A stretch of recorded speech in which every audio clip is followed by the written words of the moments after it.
जी sir बताएं कि ये क्या मामला है जो आसिफ मर्चेंट का है। क्या तफसीलात हैं आपके पास? बहुत शुक्रिया। बुनियादी तौर पर अमरीकी महकमा इंसाफ ने तो पूरा टाइमलाइन इसका शेयर कर दिया है ब्रीफ डॉक्यूमेंट्स के अंदर, और उसमें वो सारी मीटिंग्स, वो सारी टेलीफोनिक कन्वर्सेशन और विजुअल एविडेंस भी उन्होंने जारी कर दिए हैं। लेकिन ये मामला अमेरिका में जो है ये अप्रैल 2024 में इसको मॉनिटर करना शुरू किया गया था, जब आसिफ मर्चेंट 40 साल जिनकी उम्र बताई जाती है, ये पाकिस्तान से अमेरिका में आए। और अमेरिका आने से पहले इन्होंने कोई एक हफ्ता ईरान में भी गुजारा था, यानी पाकिस्तान से पहले ये ईरान में रहे थे। उसके बाद से ही इन्हें मॉनिटर किया जा रहा था, और मॉनिटर इसलिए किया जा रहा था क्योंकि अमेरिका के पास जो इस वक्त अपने मौजूदा जो हुकाम हैं, जो सियासतदान हैं और जो हुकूमती अहदेदार हैं, उनको लेकर ईरान की जानिब से खतरात हमेशा से रहे हैं। बिलखुसूस जनवरी 3 2020 के बाद से ये खतरात हैं, और उसको लेकर बिलखुसूस वो लोग जो इस तरह का ट्रैक रिकॉर्ड रखते हैं, टाइमलाइन रखते हैं, जिनका ट्रैवल ईरान से शुरू होता है, पाकिस्तान से या किसी भी और मुल्क से, बहरहाल वो अमेरिका आते हैं, तो उन पर एक सर्वेलेंस जरूर होती है। अप्रैल के महीने में इन्होंने मीटिंग शुरू की। ये अमेरिकी रियासत बोस्टन में आए और वहां से इन्होंने न्यूयॉर्क ट्रेवल किया, और वहां पर जिस शख्स से इनकी पहली मुलाकात हुई, वो अमेरिकी महकमा इंसाफ कहता है कि वो हमारा एक क्रेडिबल सोर्स था, और वो अंडरकवर सोर्स था।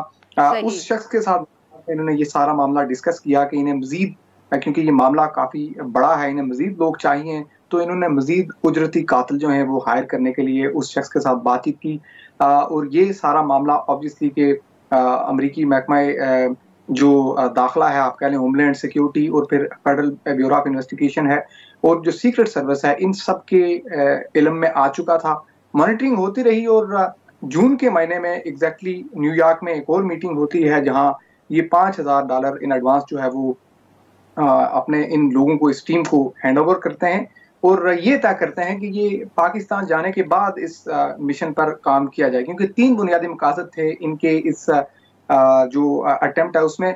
एक तो किसी आला शख्सियत की जो घर है या रिहाइश का है, वहां से दस्तावेजात चोरी करना, फिर कोई पॉलिटिकल रैली ऑर्गेनाइज करना, और उसके साथ किसी आला हुकूमती शख्सियत या सियासतदान को निशाना बनाना। अब ये सारी चीजें इन्होंने तय की थी, इनके अमेरिका से डिपार्चर के बाद ये होना है। लेकिन जैसे ये तय हुआ इनके दरमियान के लास्ट वीक ऑफ अगस्त या फर्स्ट वीक ऑफ सितंबर में ये मामला हो जाना चाहिए, और 12 जुलाई को इनकी फ्लाइट थी अमेरिका से, और इन्हें पकड़ लिया गया किसी अमेरिकी एयरपोर्ट से।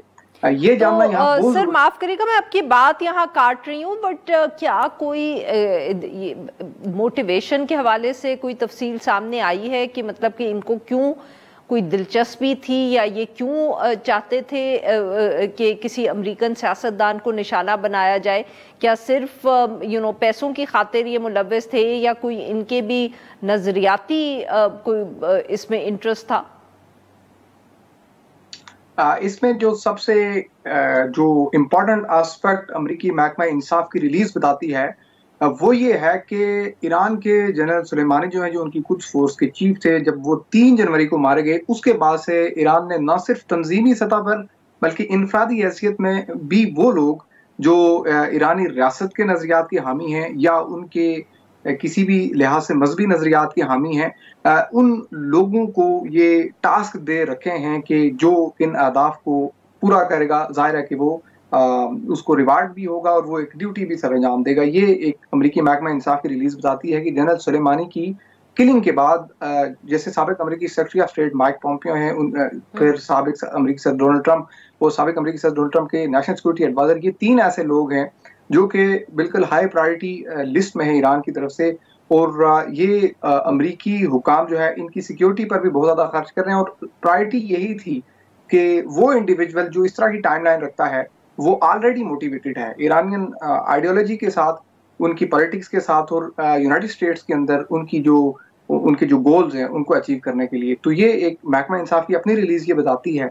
क्योंकि इस मिलते जुलते हमें इवेंट्स नजर आते हैं, यानी कि आप देखें फरवरी के महीने में कुछ 4 लोग पकड़े गए थे जो ईरानियन वेपन्स का ट्रांसफर कर रहे थे यमन की तरफ। उन लोगों को भी इस वक्त काफी ज्यादा सख्त सजाएं सुनाई गई हैं। तो ईरान के कंटेक्स्ट में अमेरिका सेंसिटिव है, वो ट्रैवल हिस्ट्री से चीजों को सेंसिटाइज करते हैं, वो लिंक्स के साथ जो है वो इस सेंसिटाइज करते हैं। और यहाँ आसिफ मर्चेंट साहब के मामले में भी इनके लिंक्स, क्रेडिबल लिंक्स जो हैं, क्योंकि इनकी एक वाइफ और एक जो बच्चा है वो ईरान के अंदर बताए जाते हैं। इस तरह एक दूसरी वाइफ इनकी पाकिस्तान में और कुछ आधे बच्चे इनकी यहाँ पर भी हैं। तो ये बड़े क्रेडिबल लिंक्स हैं बिल्कुल अमेरिका के सही। पास। बहुत बहुत शुक्रिया सर, आपने हमारे लिए वक्त निकाला।